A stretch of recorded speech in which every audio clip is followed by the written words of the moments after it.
Hi, this is Tim of the 1916 Company. Welcome and thanks for logging on. If you love this watch, email me, Team Mosso at the1916company.com for purchase, pricing, and availability questions. Today, we are discussing a model launched in 1998, clearly derived from the contemporary GST sports watch collection. This is the IWC Aquatimer, sometimes known as the Aquatimer 2000, but its reference is beyond dispute. This is the IWC 3536-01, and it is a monster. It is IWC instrument-style watchmaking at its best. Original tritium hands, tritium dial, 2,000-meter dive depth. Oh my God, how much do I love not having an attempted conversion from meters to feet on the dial. It is large, one of the largest watches available when it launched in 1998, 42 millimeters in diameter. This one made of titanium. In profile, it's 14.6 millimeters thick from lug to lug. If we are going to just count the lugs themselves, it's 49.2 millimeters. If we measure the first link on each side to its opposite number, then the total distance across the wrist is 54 millimeters. So this is the 3536-01 1998 launch tritium dial and a full integrated bracelet. All of this is a media blast, and you can see on the wrist, my wrist is 16 centimeters circumference. It wears like the titanium GSTs tend to do, broad but comfortable and light. It doesn't look as thick as it is when it is on the wrist. It actually nestles down quite a bit. Look at the cupped case back. A lot of that simply disappears down, so when it's on the wrist, it actually wears thinner than you'd expect. That said, it is just as broad as you'd expect. So across the wrist, you can see I don't have a whole lot of clearance here, and it fits, but I would recommend it for wrists my size and larger, so 16 centimeters circumference and up.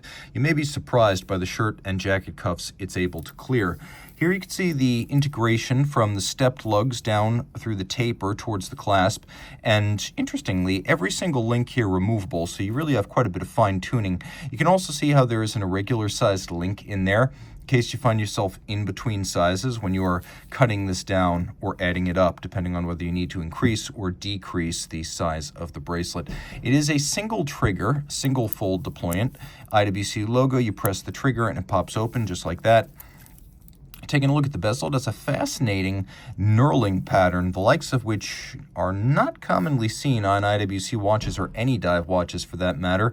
We have the old school IWC fish crown. It should go without saying that it is a screw down. Now, IWC, fascinating, does not think that crown guards were necessary. This is not a vintage touch. It's not a callback to the 1967, model 812.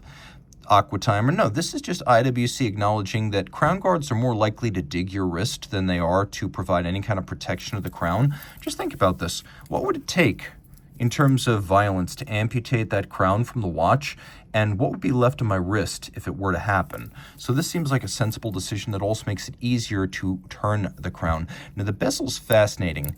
It is super chunky, and it's 60 click. This is elite bezel detent feel and sound. Among the best I've encountered. Really makes the experience. Think Doxa sub, think Panerized submersible, but also it's an unusual safety mechanism. If you just turn it, it's going to resist turning. You have to push it down to unlock it and then turn. It's a fascinating system, and one into which quite a bit of thought was given for the sake of making it safe and also effective. Taking a quick look, I want to emphasize that although you're going to see the dial glowing, it is exaggerated by the camera and it fades very quickly. This is a genuine tritium dial, and what I'm seeing is so faint that it's becoming difficult to perceive with my eyes having just been exposed to the light. And my eyes are not adjusting to the dark as quickly as this dial is fading. The in-person aesthetic is one of a full tritium dial, so that is bezel pearl, hands, and indices. Jumping back to where the light is, again, IWC, brilliant. Just put the depth rating in meters on the dial. Why? Because we don't need to see the conversion, especially on something that's 200 bar. Now, taking a look at the dial itself, matte black, white on black printing, common sense. I love it. Easy to see. T signature. It's got stop seconds, instantaneous jumping date. That date also has a quick set mechanism with a wonderfully serify font. Inside the case, we have IWC's take on the ETA 2892A2.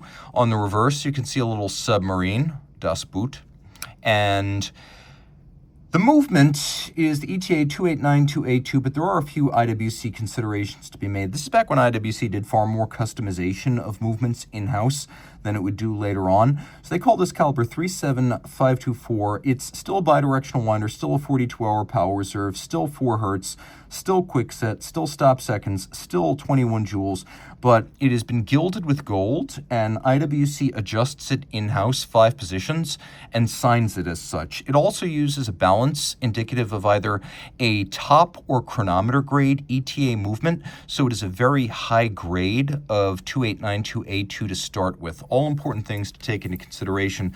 This is a rare watch. It's never had its crown replaced, it's never had its bezel replaced, it's never had its dial or hands replaced.